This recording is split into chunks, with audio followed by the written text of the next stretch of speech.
오늘도 저는 Amazing Grace, 놀라운 은혜라는 제목으로 하나님의 말씀 네 번째 시간을 가지려고 합니다. 신구약 성경 66권 가운데 하나님의 사랑이 얼마나 놀라운지를 가장 정확하게 그래도 가장 분명하게 보여주는 책은 사도 바울이 쓴 로마서이다라고 말씀을 드렸습니다. 원래 이 은혜가 있는 곳에 항상 그림자처럼 따라다니는 것이 있습니다. 그것이 무엇인지 아십니까? 바로 변화입니다. 오늘이 어버이 주일인데요, 흔히들 이 부모님의 사랑은 하늘보다 더 높고 바다보다 더 넓다고 하는데요, 이런 부모님의 그 은혜와 그 사랑을 경험하는 곳에는 반드시 그 자녀들의 변화들이 일어나는 것을 볼 수가 있습니다. 하나님의 사랑도 예외가 아닙니다. 찬송가 304장에도 보면은 하늘을 두루마리로 삼고 바다를 먹물로 삼아도 다 기록할 수 없는 것이 하나님의 사랑이라고 했는데, 바로 아무리 완악한 죄인이랄지라도, 아무리 다 포기한 인간 말종 같은 사람이랄지라도 하나님의 은혜, 또 십자가의 사랑을 단 한 번이라도 제대로 경험하게 되어진다면 옛것은 지나가고 새것이 되어지는, 새로운 피조물이 되어지는 놀라운 역사들이 일어날 줄 믿습니다. 그 증거가 바로 저와 여러분들 아니겠습니까? 특별히 따라서 이 로마서를 읽다가 인생이 180도로 바뀌어진 사람들이 많이 있는데요, 그 중에 대표적인 사람이 성 어거스틴입니다. 354년 북아프리카에서 태어난 그는 아주 신앙이 좋은 어머니 밑에서 자라게 되었습니다. 그의 어머니가 바로 이 모니카인데요, 어머니의 무릎 위에서 성경 말씀을 들으면서 자랐는데, 그런데 이 항상 모든 자녀들이 어머니의 뜻대로 사는 것은 아니지 않습니까? 그가 17살 때에 이 카르타고로 유학을 가게 되어지는데, 그곳에 가서 이제 엉뚱한 길, 방탕한 길을 걷게 되어집니다. 그래서 그 어린 나이에 이제 젊은 여인과 동거를 했는데 무려 14년 동안이나 그 생활을 영위합니다. 그리고 또 이 마니교라는 이방 종교에 또 빠지게 되어졌습니다. 아마 대부분의 사람들은 이제 끝났다, 더 이상 14년 동안 안 돌아왔으면 뭐 한두 해는 철들고 돌아온다고 기대할 수 있겠지만 14년이 지나갔으면 더 이상 돌아올 그런 가능성이 없다라고 생각을 했습니다. 그런데 하나님께서는 이 어머니의 기도, 그 부모님의 기도를 헛되지 않게 하시는 줄 믿습니다. 그래서 거기서 나온 유명한 말이 뭐냐면은 기도하는 자의 자식은 망하지 않는다라는 것이죠. 따라서 이 어거스틴도 그런 방탕한 생활을 하는 중에 어느 날이었습니다.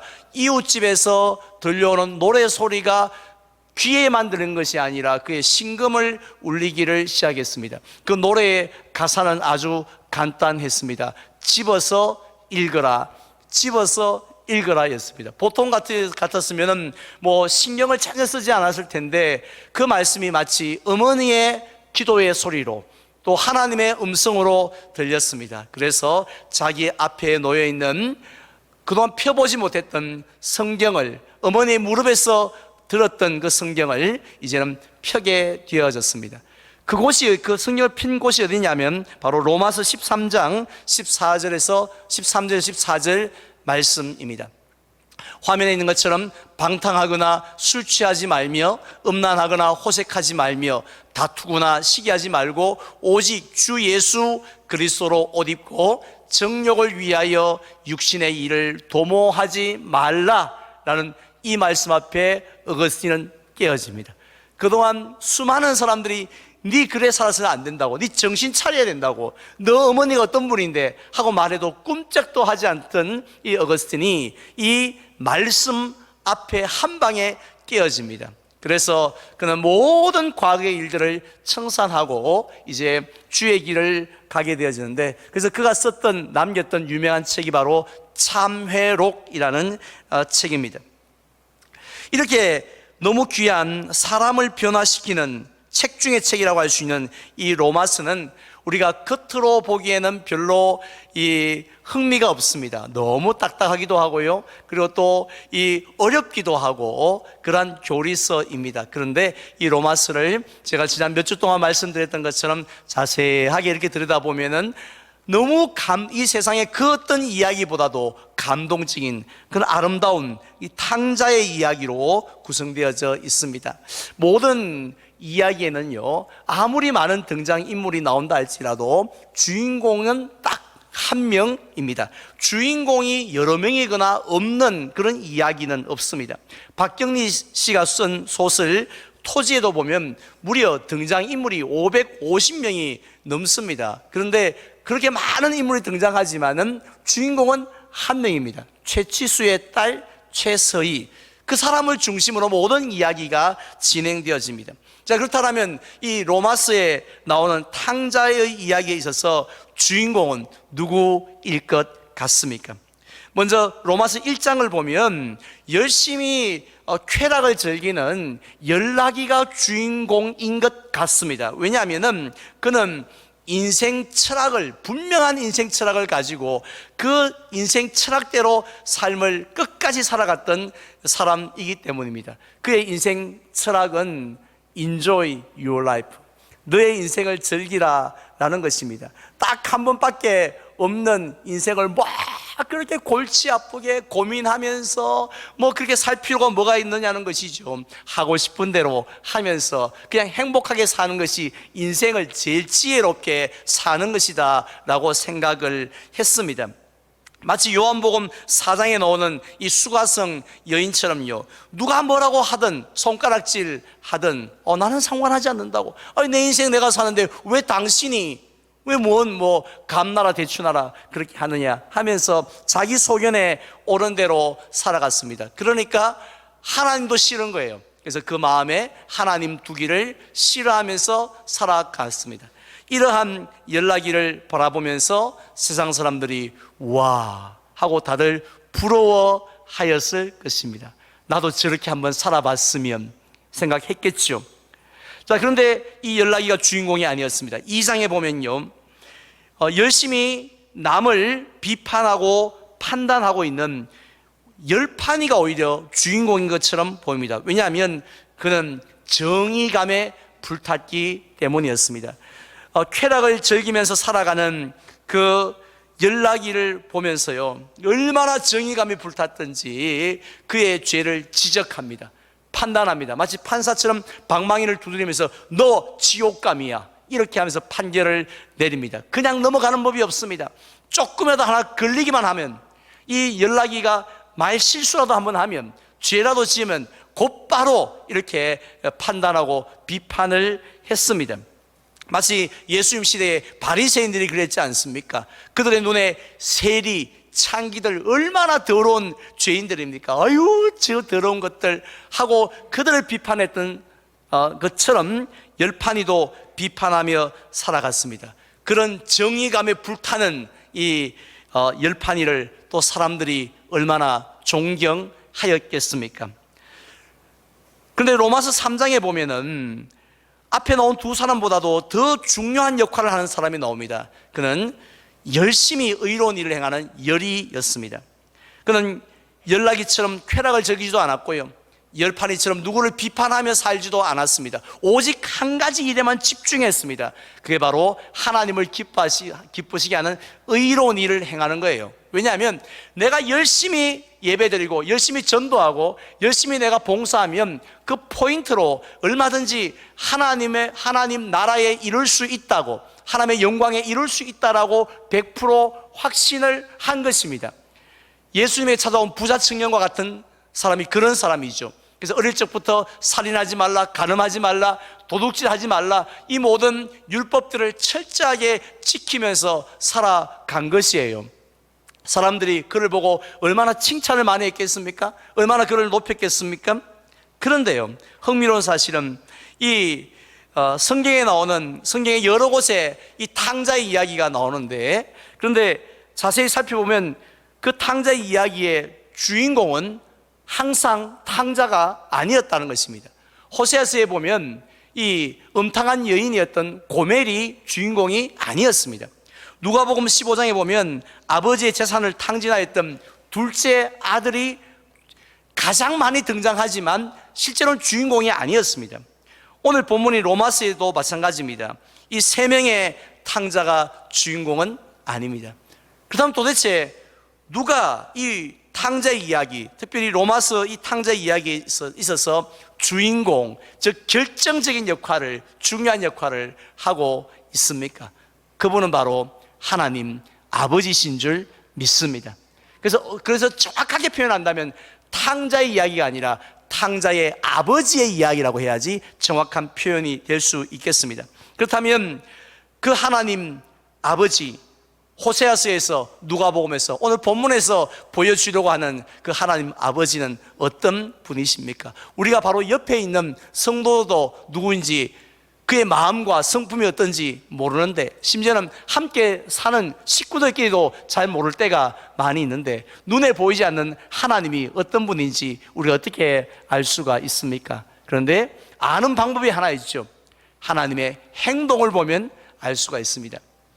탕자의 이야기에 나오는 하나님의 모습을 보면 하나님이 이런 분이구나 하는 것을 우리가 발견할 수 있습니다. 우리가 어버이날을 맞이해서 이 부모님을 함께 지내다 보면 우리가 평생 함께 지냈던 부모님이지만은 우리가 그 마음을 모르잖아요.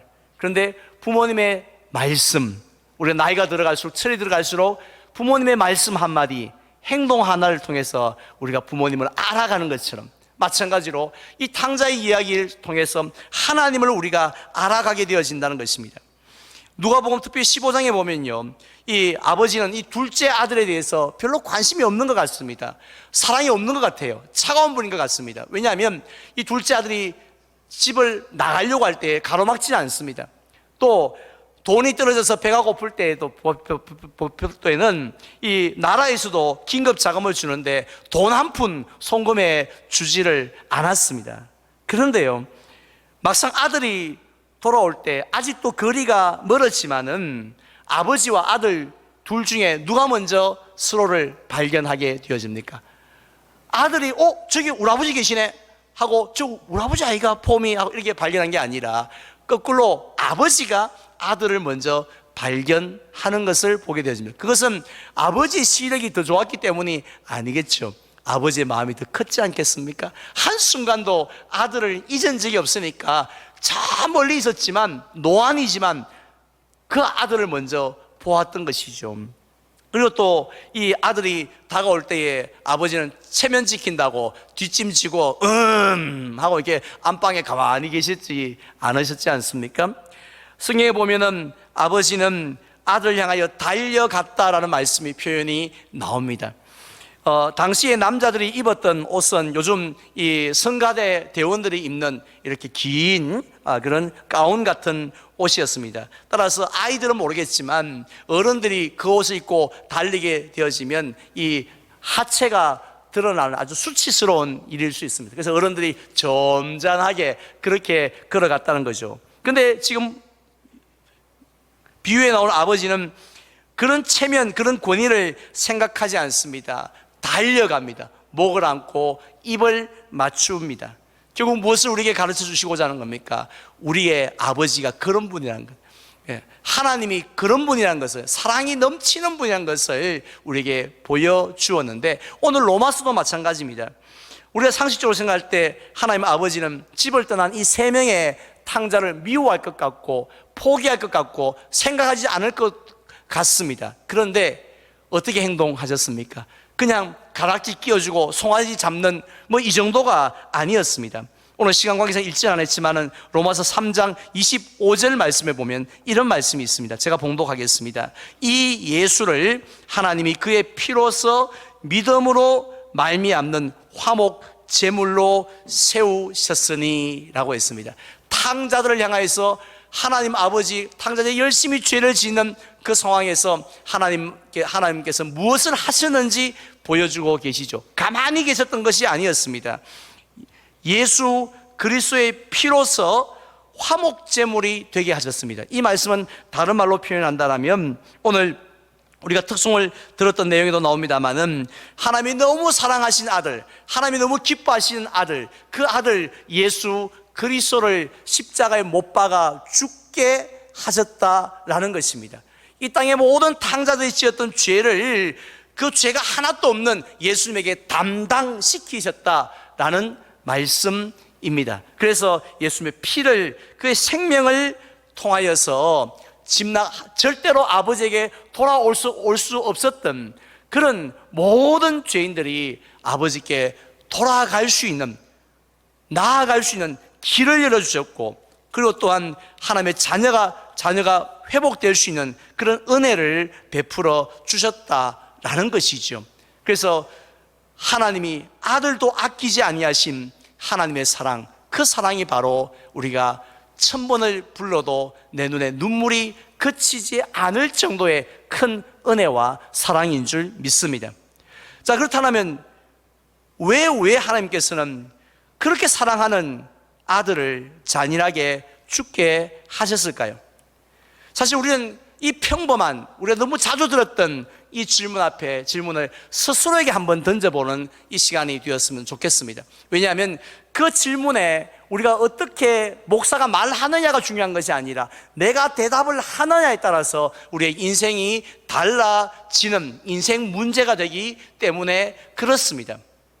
우리들 중에 하나님이 아들을 죽이신 것을 모르는 사람이 누가 있겠습니까? 그런데 왜 그렇게 하셔야 했는가 하는 것이 오늘 이 시간 중요하다는 것입니다.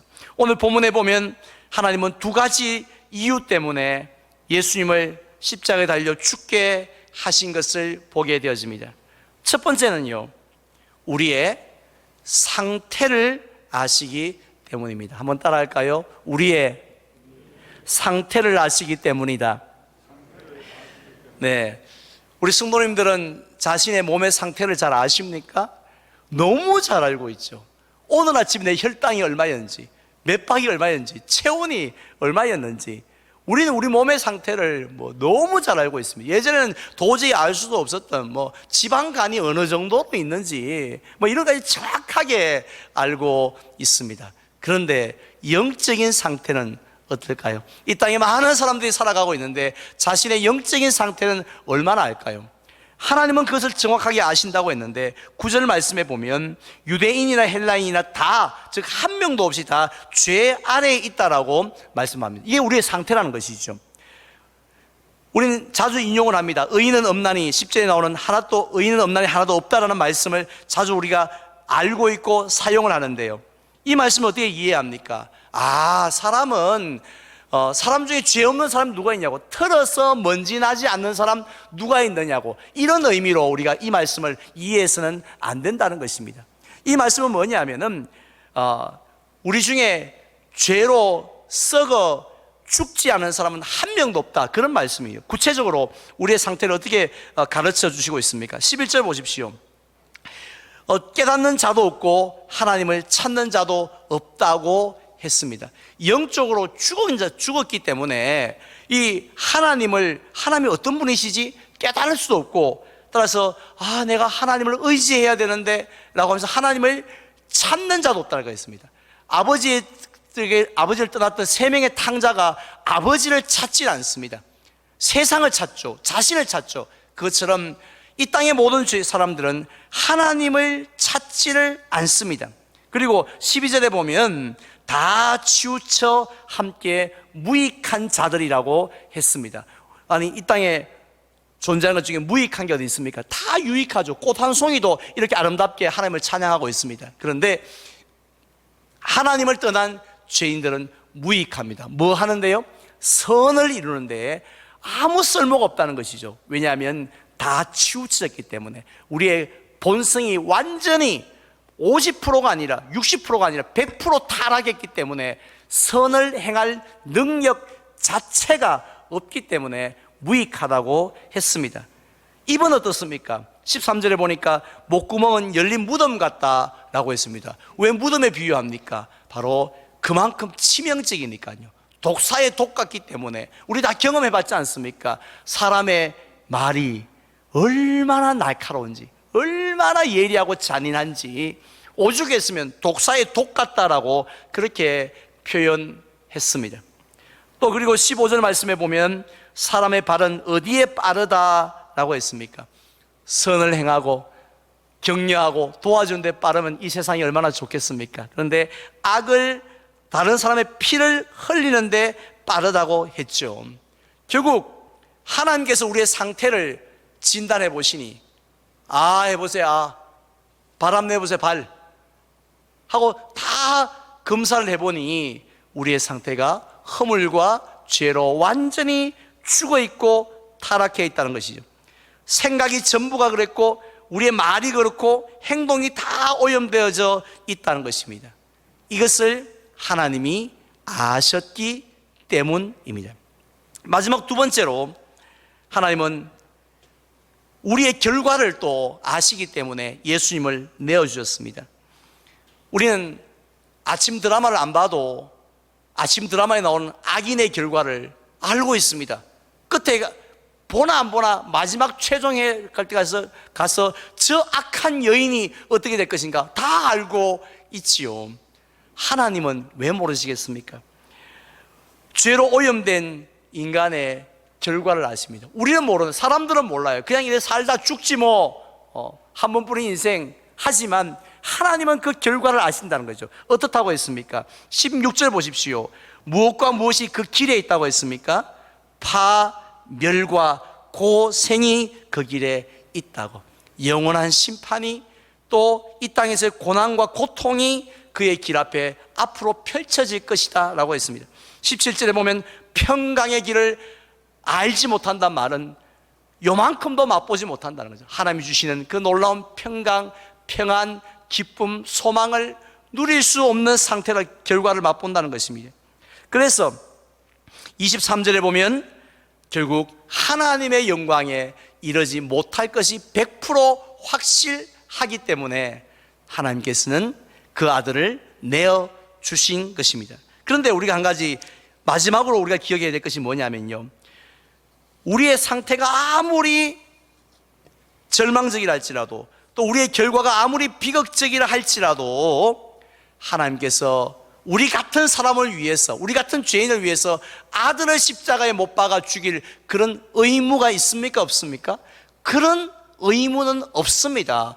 우리가 형벌을 당한 것은 우리 죄 때문이지, 따라서 우리가 지옥 형벌을 받는다고 해서 하나님에게는 아무것도 아쉬울 것도 없고 문제도 없어요. 자, 그럼에도 불구하고 하나님이 아들을 죽이신 이유는 한 가지뿐입니다. 무엇입니까? 한번 따라합시다. 우리를 사랑하시기 때문이다. 네, 요한복음 3장 16절에 보면 하나님이 세상을 이처럼 사랑하셔서 독생자를 주셨다고 했습니다. 그런데 우리 한번 생각해 보십시오. 왜 우리를 사랑하셨을까요? 왜 박영찬이를 사랑하셨을까요? 왜 여러분들을 사랑하셨을까요? 이유를 알 수 있는 분이 있습니까?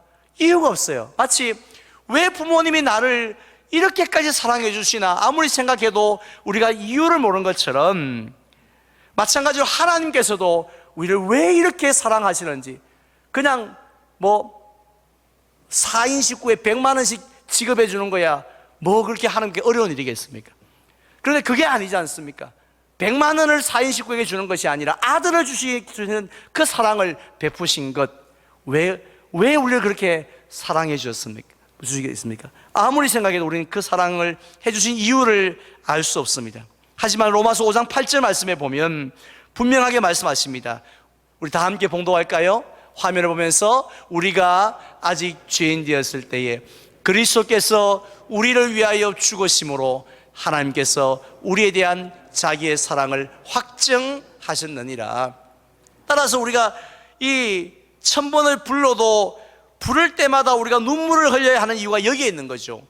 내가 사랑받아야 할 그런 자격이나 조건이 되면 한두 번 울고 말면 됩니다. 그런데 우리가 그 십자가를 생각할 때마다, 하나님의 은혜를 기억할 때마다 우리가 울어야 하고 감사해야 하는 이유는 우리는 사랑받을 아무런 자격도 조건도 없기 때문입니다. 이것이 바로 하나님의 놀라운 은혜, 놀라운 사랑입니다. 이제 저는 말씀을 맺으려고 합니다. 얼마 전에 이런 글이 인터넷에 떠도는 것을 보았습니다. 살아온 대가라는 짧은 글인데요, 프랑스에 사는 93살의 할아버지 한 분이 코로나에 감염되어집니다. 호흡이 곤란해집니다. 병원에 가서 24시간 동안 산소 공급을 받고 치료를 받습니다. 다행히 건강을 찾아서 퇴원을 하는데, 당연히 병원에서 돈 내놓으시오 하고 이제 이렇게 계산서가 나오지 않겠습니까? 근데 그 계산서를 보면서 할아버지가 많이 막 엉엉 울었다는 것이에요. 그래서 사람들이 생각할 때, 돈이 없어 그렇구나, 얼마나 돈이 없으면 병원비 내줄 자식이 없구나, 뭐 이렇게 생각을 했다는 거예요. 근데 알고 보니 돈 때문에, 자식 때문에 울었던 것이 아니라, 내가 93년을 살아오면서 내가 하나님이 주신 산소를 그렇게 많이 마셨는데 단 한 번도, 단 한 푼도 그 값을 지불한 적이 없었고, 그것 때문에 감사한 적 없었던 자신의 모습 때문에 울었다 하는 글을 본 적이 있습니다. 반포지효라는 말도 있듯이 미물인 까마귀도 은혜를 참 잊지 않는다라고 하는데, 우리는 참 망각의 동물인 것 같습니다.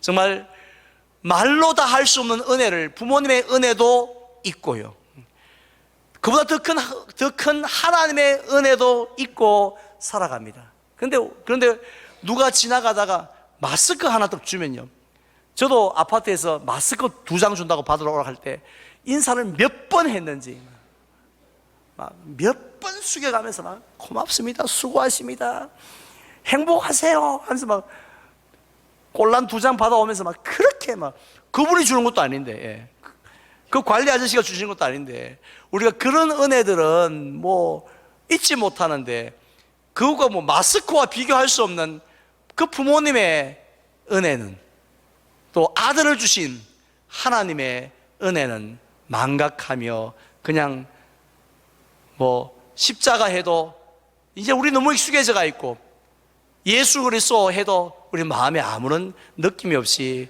살아가고 있습니다.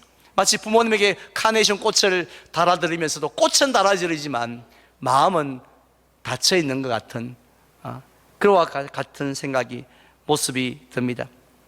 따라서 우리들은 정말 이 땅을 행복하게 사는 사람은 그 은혜를 기억하는 사람이라고 생각합니다. 똑같은 부모님의 은혜를 받았지만 그 은혜를 늘 기억하고 감사한 사람이 정말 행복한 인생을 사는 사람 아니겠습니까? 하나님의 은혜도 마찬가지입니다. 하나님이 나를 이렇게 사랑해 줬지, 그 은혜를 기억하는 사람은 뭐가 있을까요? 강하고 담대함이 있습니다. 아들도 주셨는데, 또 이 코로나 때, 코로나가 위험하고 힘들지만 아들까지 주신 하나님이 나를 지켜줄 줄 믿습니다. 우리 가게 지켜줄 줄 믿습니다. 우리 자녀들 앞길을 열어줄 줄 믿습니다. 이런 확신과 믿음과 소망이 생기지 않습니까? 그래서 우리가 그런 은혜를 아는 사람들은요, 남을 돌아볼 여유가 있는 겁니다. 은혜가 없는 사람은 불안해서 남을 돌아볼 그런 여유가 없는 거예요. 하지만은 하나님의 은혜를 아는 사람은 오히려 다른 사람을 돌아보고 섬기고 위로하는 아주 멋진 삶을 살아가는 것을 볼 수가 있습니다. 그래서 우리 모든 성도님들, 정말 우리가 이 땅에서 잊을 수 없는 2가지 은혜, 부모님의 은혜와 하나님의 은혜를 기억하고 날마다 행복하게 살아가는 저와 여러분들 되시기를 주님의 이름으로 축원을 드립니다.